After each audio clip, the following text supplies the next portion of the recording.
കുട്ടിയുണ്ട്. ആ കുട്ടിയൊന്നും അവൾക്കൊരു പ്രശ്നമല്ല. നമുക്ക് ജോലിയാണ് ആവശ്യം. ജോലി കിട്ടിയേ പറ്റൂ. എൻ്റെ പേര് ഹസ്ന. ഞാൻ തൃശ്ശൂർ കൊടുങ്ങല്ലൂരിൽ നിന്നാണ്. ഞാനിപ്പോൾ ഇന്റേൺസ് ഗ്ലോബൽ വഴി ഇന്റേൺഷിപ്പ് ചെയ്തുകൊണ്ടിരിക്കുകയാണ്. ഞാൻ ഹസ്നയുടെ ഉമ്മയാണ്. എൻ്റെ മോളുടെ കല്യാണം 19 വയസ്സിൽ കഴിഞ്ഞു.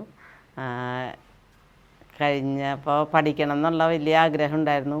ഭർത്താവിൻ്റെ ആൾക്കാർ പഠിപ്പിക്കാമെന്നൊക്കെ പറഞ്ഞിട്ടുണ്ടായിരുന്നു.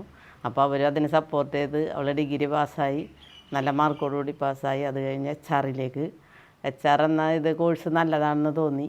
അപ്പോൾ അതിലേക്ക് കിടന്നു. അത് ഇൻറ്റേൺഷിപ്പ് എടുത്തു. ഇൻറ്റേൺഷിപ്പ് ഇപ്പോൾ ചെയ്തുകൊണ്ടിരിക്കുകയാണ്. പിന്നെ ഒരു കുട്ടിയുണ്ട്. ആ കുട്ടിയൊന്നും അവൾക്കൊരു പ്രശ്നമല്ല. ഞാനും അതിന് സപ്പോർട്ട് നിന്നിട്ട് ആ കുട്ടീനെ നോക്കി. നമുക്ക് ജോലിയാണ് ആവശ്യം. ജോലി കിട്ടിയേ പറ്റൂ. ഇന്നിപ്പോൾ ഭാര്യക്കും ഭർത്താവിനും ജോലി ഉണ്ടെങ്കിൽ നമ്മളെ ജീവിതം മുന്നോട്ട് ഹാപ്പിയായി കൊണ്ടുപോകാൻ പറ്റുള്ളൂ. ഓരോന്നിനും വില കൂടിയിരിക്കണം, GST കൊടുക്കണം എല്ലാത്തിനും. അങ്ങനെയുള്ള എല്ലാം ചെയ്യണമെങ്കിൽ നമുക്ക് എല്ലാവർക്കും ജോലി വേണം. എൻ്റെ ക്വാളിഫിക്കേഷൻസ് കുറിച്ച് പറയുകയാണെങ്കിൽ ഞാൻ BSc സൈക്കോളജി ഗ്രാജുവേറ്റഡ് ആണ്. പക്ഷേ സെക്കൻഡ് ഇയർ ആയപ്പോഴത്തേക്കും എൻ്റെ മാരേജ് കഴിഞ്ഞു. എന്നാലും ഞാൻ എൻ്റെ കോഴ്സ് കംപ്ലീറ്റ് ചെയ്തു. അതിനുശേഷം ഞാൻ പ്രഗ്നൻ്റ് ആയി. ഡെലിവറിക്ക് വേണ്ടിയിട്ട് 1 ഇയറോളം ഗ്യാപ്പ് ഉണ്ടായിരുന്നു.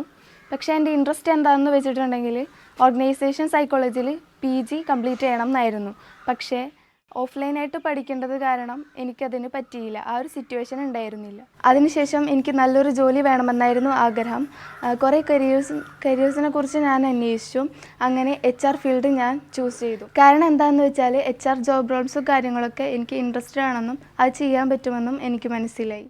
അതിന് വേണ്ടിയിട്ട് ഞാൻ 3 മാസത്തെ റെക്കോർഡഡ് ക്ലാസ് ഒരു ഇൻസ്റ്റിറ്റ്യൂട്ടിൽ പോയി കംപ്ലീറ്റ് ചെയ്തു. പക്ഷേ എനിക്ക് പ്രോപ്പറായിട്ടുള്ള ഒരു പ്രാക്ടിക്കൽ സ്കില്ലൊന്നും ഉണ്ടായിരുന്നില്ല. അപ്പോൾ ഞാൻ ഇൻറ്റേൺഷിപ്പ് ചെയ്യാമെന്ന് വിചാരിച്ചു. അതിനായി ഞാൻ ഇന്റേൺസ് ഗ്ലോബലിലേക്ക് കോൺടാക്റ്റ് ചെയ്തു. അവരെനിക്കൊരു ആഗ്രോ ബേസ്ഡ് കമ്പനിയിൽ ഇൻറ്റേൺഷിപ്പ് റെഡിയാക്കി തന്നു. ഞാനിപ്പോൾ അവിടെ ഇൻറ്റേൺഷിപ്പ് ചെയ്തുകൊണ്ടിരിക്കുകയാണ്.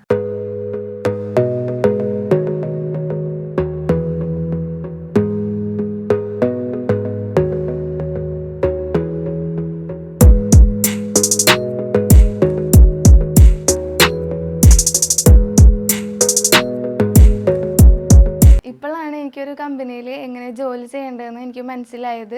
ഇപ്പോൾ ഒരു ഇൻ്റർവ്യൂ അറ്റൻഡ് ചെയ്യുമ്പോൾ തന്നെ നന്നായിട്ട് പെർഫോം ചെയ്യാൻ പറ്റുമെന്നുള്ള ഒരു കോൺഫിഡൻറ്റ് എനിക്ക് വന്നു തുടങ്ങിയിട്ടുണ്ട്. അപ്പോൾ കുട്ടികളാരെയും വെറുതെ ഇരുത്തരുത്. പഠിപ്പിച്ചുകൊണ്ടിരിക്കണം. പഠിപ്പിച്ച് ഉയർന്ന നിലയിലെത്തിയിട്ട് നല്ല ശമ്പളത്തോടു കൂടിയുള്ള ജോലി കിട്ടാൻ എൻ്റെ മോൾക്ക് ആശംസിക്കുന്നു.